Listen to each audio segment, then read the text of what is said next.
நீங்கள் எதுக்காக இப்படி மூக்கை இப்படி பிடிக்கிறத விட்டுட்டு இப்படி ஏன் பிடிக்கிறீங்க சொல்லுங்கள். காய்கறியில் எது சத்து அதிகமான காய்கறி அப்படின்னு ஒரு கேள்வி வரும்.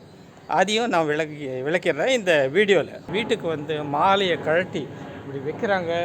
வச்ச உடனே முதல்ல எங்கே போகிறாங்கன்னா நேராக பிரியாணி கடைக்கு போகிறாங்க. ஏன் எம்ஜிஆரே ஹோட்டல்களுக்கு போனார்னா நிறைய காய்கறி சாப்பிடுவார். இதை பாருங்கள், நானே 65 எப்படி இருக்கேன், நல்லா இருக்கேன்னா? எனக்கு எந்த ஒரு பிரச்சனையும் இல்லை. No sugar, no BP, no cholesterol. I am happy.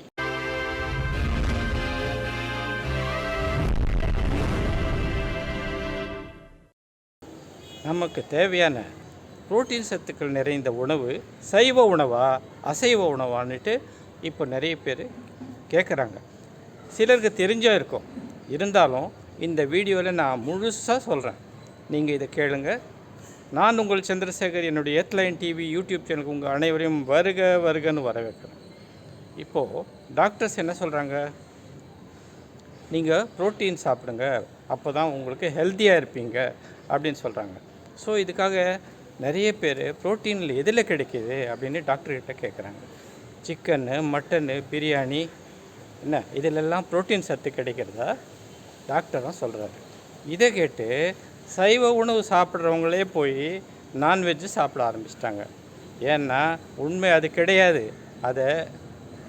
அதுக்காக தான் நான் இந்த வீடியோவிலே சொல்கிறேன், இது தவறான ஒரு பிரச்சாரம். சைவ உணவில் தான் எல்லாமே கிடைக்குது. சைவ உணவில் இல்லாத ஒரு சத்துக்கள் எதுவுமே கிடையாது. அசைவ உணவில் உங்களுக்கு தேவையில்லாத சத்துக்கள் தான் இருக்கும். நீங்கள் தேவை இருக்கிற சத்துக்கள் எதுலன்னா சைவ உணவில் தான். இப்போது ஒரு விஷயம் சொல்கிறேன், உங்களுக்கு கேளுங்க. இந்த ஆடு, மாடு, கோழி மூலிமா ப்ரோட்டீன் கிடைக்குது. அது சாப்பிட்டா நமக்கு ப்ரோட்டீன் சத்து ஃபுல்லாக கிடைக்குது. அதனால் நாம் ஹெல்த்தியாக இருக்கோம். அது பாடி வேறு காட்டுறாங்க. இப்படி நல்ல பார், இப்படி இருக்கேன், நான் முட்டை சாப்பிட்றேன், நான் சிக்கன் சாப்பிட்றேன் அப்படின்னு எல்லாம் சொல்கிறாங்க. பட் இது உண்மை கிடையாது. எப்படின்னு நான் சொல்கிறேன், கேளுங்க. இப்போது ஆடு, மாடு, கோழி எல்லாம் என்னத்தை சாப்பிடுது? காய்கறி, இலை, தழை இதை தான் சாப்பிடுது. அப்போது அதுங்களுக்கு எங்கேருந்து கிடைக்கிது ப்ரோட்டீனு?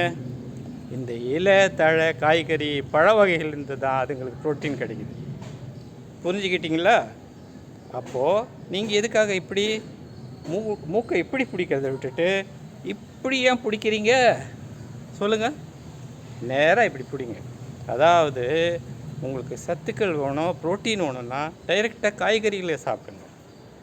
அதை விட்டுட்டு சிக்கனு, மட்டனு, பிரியாணி இதெல்லாம் சாப்பிட்டிங்கன்னா கிடைக்கும்ன்றது உண்மையிலேயே தவறான விஷயம். டைரெக்டாக நீங்கள் காய்கறிகளை சாப்பிடுங்க. அதில் உங்களுக்கு தேவையான சத்துக்கள் எல்லாமே கிடைக்குது. இது கூட நான் எதுக்கு சொல்ல வரேன்னா, இப்போல்லாம் நான் ஹோட்டல்ஸில் போய் பார்க்குறேன், நிறைய பேர் காய்கறிகளை அப்படியே வேஸ்ட் பண்ணிடுறாங்க.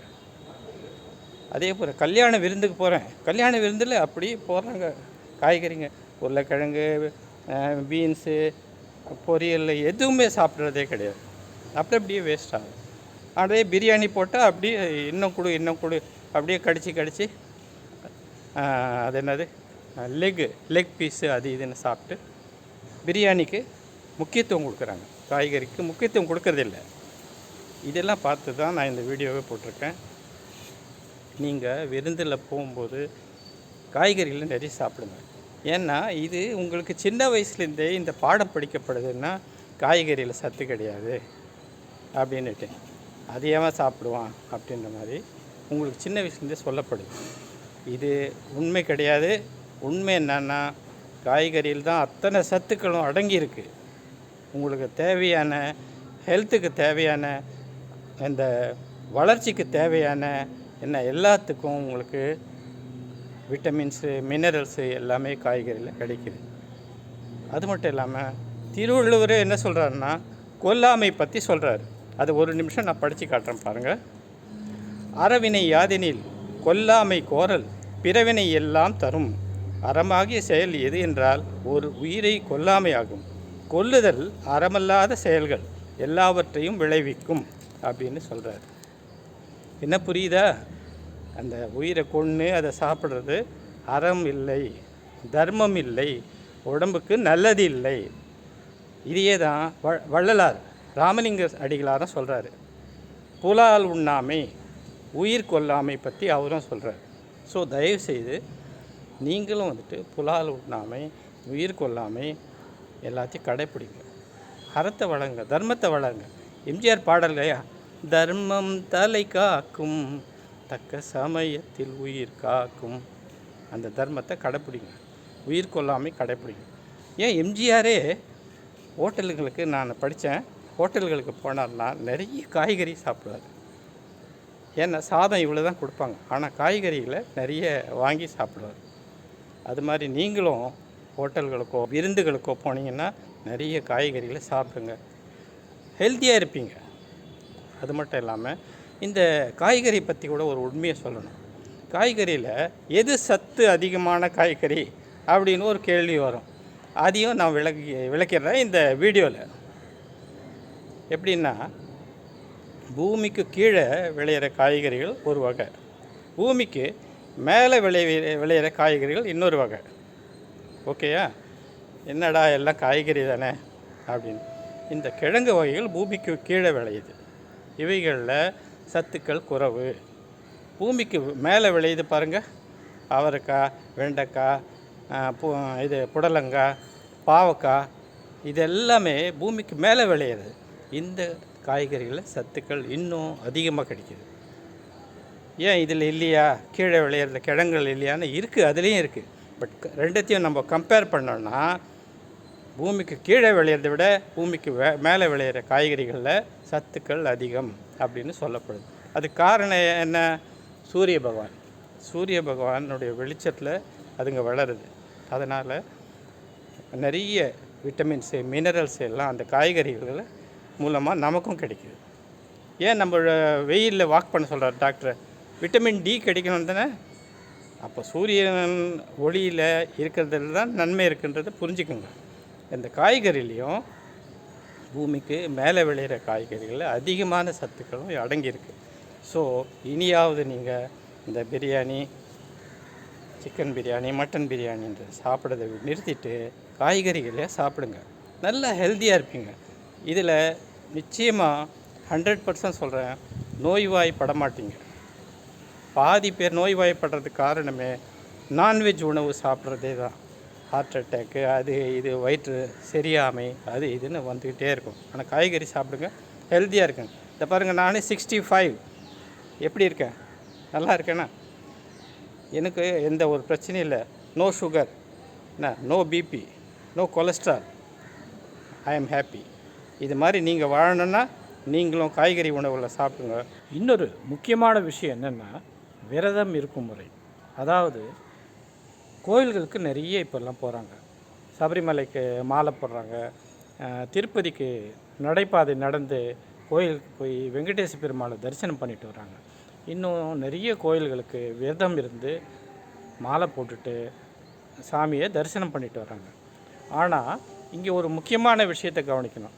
48 நாட்களுக்கு இவங்க விரதம் இருக்காங்க. அந்த விரதம் இருக்கும் நாட்களில் சுத்த சைவ உணவையே சாப்பிட்றாங்க. புரிஞ்சுக்கிட்டிங்களா? சுத்த சைவ உணவு, முட்டை இல்லை, நான்வெஜ் இல்லை, ஒன்றும் இல்லை. இந்த நேரத்தில் அவங்க உடம்புல நல்ல அருமையான ரியாக்ஷன் நடக்குது, அவங்களுடைய ஹெல்த் ப்ராப்ளம் எல்லாம் சரியாகுது. ஏன்னா இந்த 48 நாட்களும் இவங்க காய்கறி உணவும் சைவ உணவும் சாப்பிட்றதால எவ்வளவு பிரச்சனைகளோ அத்தனை பிரச்சனையும் தீர ஆரம்பிக்குது. ஆனால் அந்த 48 நாட்கள் சாமி தரிசனம் பண்ணிவிட்டு அவங்க வந்து வீட்டுக்கு வந்து மாலையை கழட்டி இப்படி வைக்கிறாங்க. வச்ச உடனே முதல்ல எங்கே போகிறாங்கன்னா, நேராக பிரியாணி கடைக்கு போகிறாங்க. அந்த பிரியாணி கடைக்கு போயிட்டு மீண்டும் நான்வெஜ்ஜை சாப்பிட ஆரம்பிச்சிடுறாங்க. இன்னொன்று என்னென்னா, அவங்க மனசில் அந்த உந்துதல் ஏற்படுத்தி எப்படா இந்த மாலையை கழட்டுவோம், நான்வெஜ் சாப்பிடுவோம் அப்படின்ட்டு. நாக்குக்கு அடிமை ஆகாதீங்க, உடம்பை பாருங்கள். அதாவது ஹெல்த்தியாக இருக்கணும்னா சைவ உணவு தான் நல்லது. புரிஞ்சிட்டிங்களா? இதுக்காக நேரடியாக இப்போ நான் சொல்கிறேனே, இன்னும் பெரியவங்க வள்ளலார், திருவள்ளுவர் யார் சொல்லையும் நீங்கள் கேட்க மாட்டீங்க என்ன. ஆனால் கடவுள் பேரை சொன்னால் மட்டும் கேட்குறீங்களா இல்லையா? கடவுள் பேரால் நீங்கள் சைவமாக இருக்கீங்களா இல்லையா, சைவ உணவையும் சாப்பிட்றீங்க. அதனால் இது ஒரு நல்ல ஒரு வழி, இதை கடைப்பிடிங்க. இன்னொரு உதாரணத்தையும் கொடுக்குறேன். புரோட்டீன் எதில் கிடைக்குது, நான்வெஜ்ஜில் தான் கிடைக்குதுன்ற சொல்ல வரீங்க இல்லையா, இன்னொரு உதாரணத்தையும் சொல்கிறேன், இதையும் கேளுங்க. அதாவது நிறைய அனிமல்ஸ் இருக்குது, விலங்குகள் இருக்குது. இதில் வெஜிடேரியன் விலங்கு, நான் வெஜிடேரியன் விலங்கு, சைவ உணவு சாப்பிட்ற விலங்கு, அசைவ உணவு சாப்பிட்ற விலங்குன்னு இருக்குது. புரியுதா? அதாவது அந்த ஃப்ளஷ் ஈட்டிங் அனிமல்ஸ், இறைச்சி சாப்பிட்றது, புலி, சிங்கம், கரடி, என்னென்ன ஓநாய், நரி, இப்படி பல விலங்குகள் இறைச்சி சாப்பிடுதுங்க. இந்த இறைச்சி சாப்பிட்ற விலங்கை பார்த்திங்கன்னா 3 அடி 4 அடிக்கு மேலே வளர்கிறதே கிடையாது. அந்த வளர்ச்சியே அவ்வளோதான். ஆனால் சைவ உணவு, இந்த இலை, இந்த தழை எல்லாம் சாப்பிட்றது பாருங்கள், அந்த விலங்குகளை பார்த்திங்கன்னா நல்ல வளர்ச்சியாக இருக்குது. ஆடு, மாடு, ஒட்டகம், ஏன் ஒட்டகச்சிவிங்கி 20 அடிக்கு வளருது. அது என்ன தின்னுது? வெறும் இந்த இலை தழையை தான் தின்னுது. ஏன் இருக்கிறதுலையே பலம் உள்ள விலங்கு எது? யானை. 1000 கிலோ எடை இருக்குது.